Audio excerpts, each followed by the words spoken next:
Welcome to RSA Conference 2024. We're here recording live from Broadcast Alley in Moscone West. This interview is sponsored by Blumira.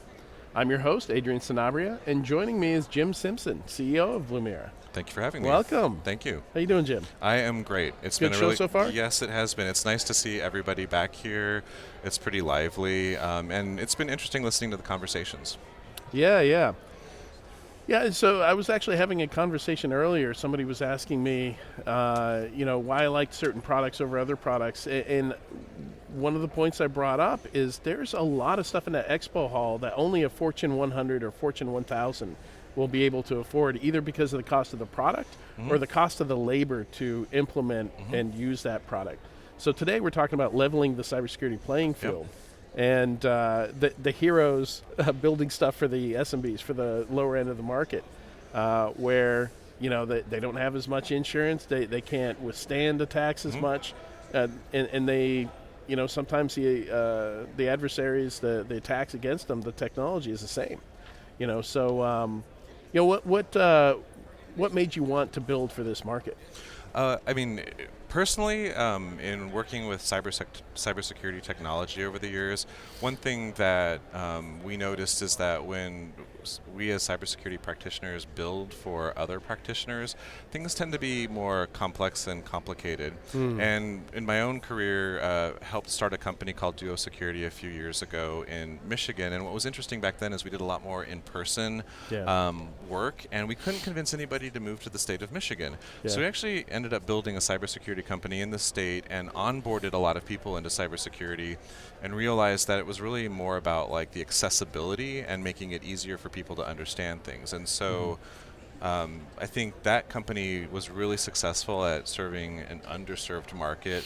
And if you've been paying attention to the news at all companies, regardless of size, are a target for breach. And they, the companies that are out there in the SMB can't necessarily afford the solutions that have been in the market for a long time. So that was a thing for us where it's like, well, this is a great market to be in. We can actually help move the needle in terms of security outcomes. Why not do it? And we have some of the DNA that goes into building products for that market. So, and then I think the last thing was technology has evolved so much in the last few years that you can solve this kind of problem at scale for smaller organizations now. So that was kind of like the interesting opportunity to go after there. Yeah. So one of the interesting things we get into when we talk about more down market, mid-market, SMBs is how you sell to them. You start getting into channels, you start getting into managed services. Who's your customer that you're selling to? So the ICP, the ideal customer profile, tends to be an IT operator, maybe a director of IT, because in that area of the market you don't often have security practitioners. The IT people may understand like security principles, but they don't necessarily, they're not like SOC analysts and what have you. So that's the primary person that we work with in these organizations. And you've got SIM, XDR. Historically, SIM is the example of a labor-heavy product to implement and manage. So how'd you handle that? Yeah, so that's all about first principles. So there's been a couple of buzzwords at this conference, like AI, and I think that like strapping AI onto something where the first principles were devised 20 to 30 years ago may not necessarily drive the outcomes in broader parts of the market. So for us, we really looked at like, what do those people know already, and how can we actually make them effective? Like, what is their day-to-day like? They don't, they might be subject to the same compliance requirements, but they don't necessarily have the same budgets, and they really don't have the time. And so, how do you make a product with outcomes that fit within those constraints? Requires just a total rethink of the first principles that go into the product. And a lot of it has to do with, we think that security problems can be solved within the first standard deviation of the mean. And if you've been in security for a long time, a lot of the products out there can go way beyond that, and sometimes I think lose sight of the basics. Yeah. I mean, thinking about my experiences deploying SIMs, which I've done several times, first thing is nothing out of the box worked for me. So I had to build all that stuff from scratch. I had to build the reports, the alerts, the Yeah. Oh, yeah. So this, I mean, let's just make it concrete. So that is the exact thing you have to think about. Um, when a customer comes to us, they'll sign up on our website. They can enroll in a free trial. So there's, they don't have to talk to anybody if they don't Oh, want to. nice. Yeah. We tell them, send us all of your data. So they don't have to think about which log files, which APIs to hook up. We just say send everything, because we figured out how to ingest at scale without it being a cost problem for us. And then I think we work with probably 250 vendor integrations, and we're in the Oh, long wow. tail of adding more integrations. But the cool thing is that if you send us all of your data and we build another integration, then you automatically get the value of that as it comes Right. online. You don't have to pay for that either. But then we automatically turn on detections associated with those streams of data as they come in, so you don't have to turn anything on either. So we make it really, really easy for someone to onboard, because if you're going to deliver a product to that part of the market, you have to get rid of all of that. So like you were saying, it took a long time to set up a SIM, probably months. Like for us, probably the longest amount of time is 2 days, but on average we see people get up and running with the product in a couple of hours. Oh, wow. Okay. Yeah, so it's just a complete game changer. And the irony is that the market that we serve doesn't actually understand that it's that amazing. Like you would be Right. like, what, 2 Yeah. days? Like, wow. It just does what it's right, supposed to. Exactly. Yeah.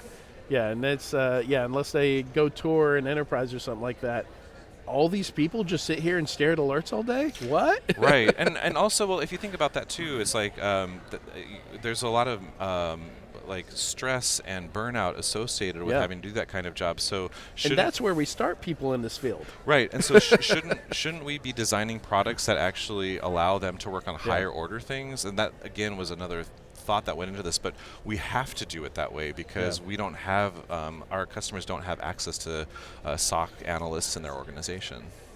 So when I think about your competitors, most of them have been around a long time, probably long enough to have some legacy stuff and maybe not built with these same first principles. Yep. So maybe I'm already calling it out, but what kind of separates you? Why would somebody go with a Blumira over some of those guys?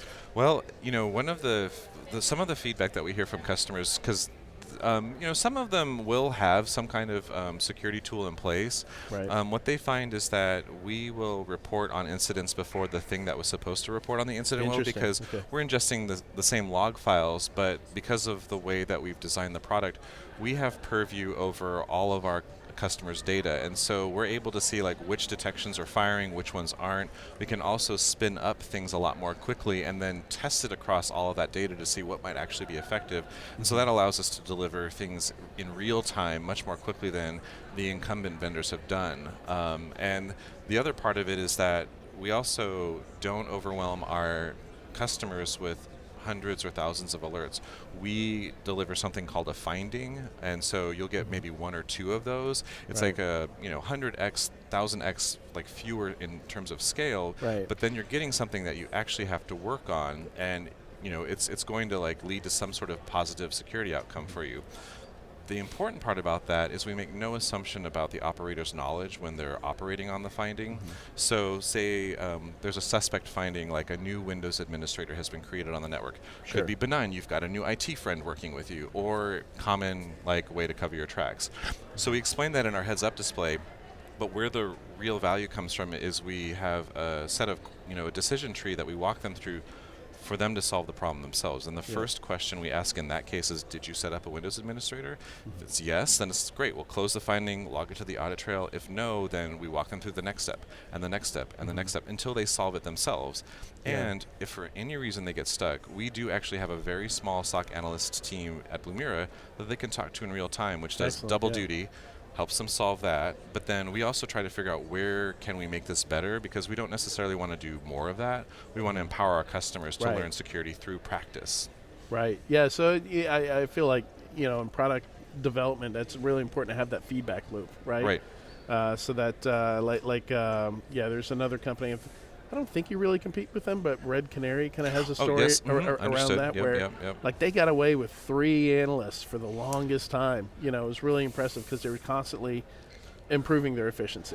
Yeah, we are in a very similar position right now, and again, the idea there is like delivering a white glove experience to a group of people who may never have had that before with an IT vendor, but then who probably never would have experienced that because they didn't have anybody helping them previously.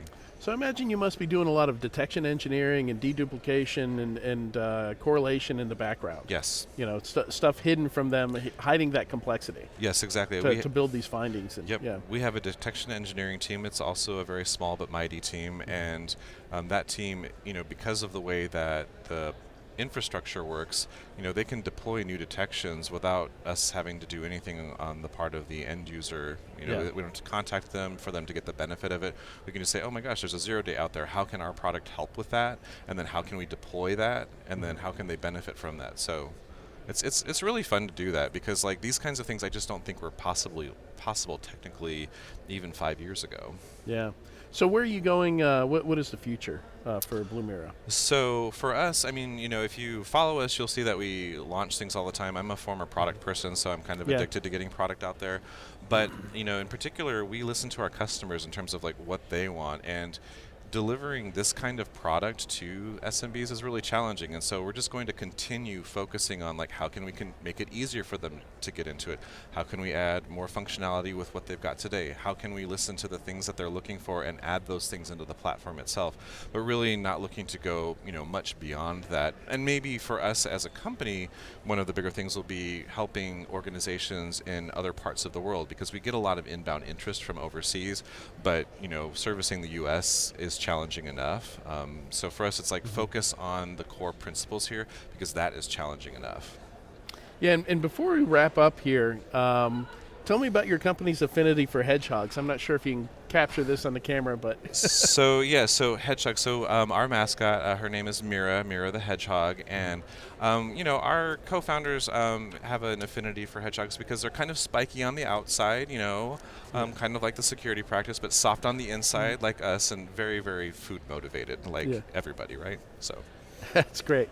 Thank you so much for joining me today on Security Weekly. It was my a pleasure. lot of fun. Great, thank you. All right, if you want to learn more about Blumira, you can visit securityweekly.com/Blumira RSAC, and also go to securityweekly.com/RSAC for all our other coverage coming from RSA. Stay tuned. In a few moments, we'll have another interview.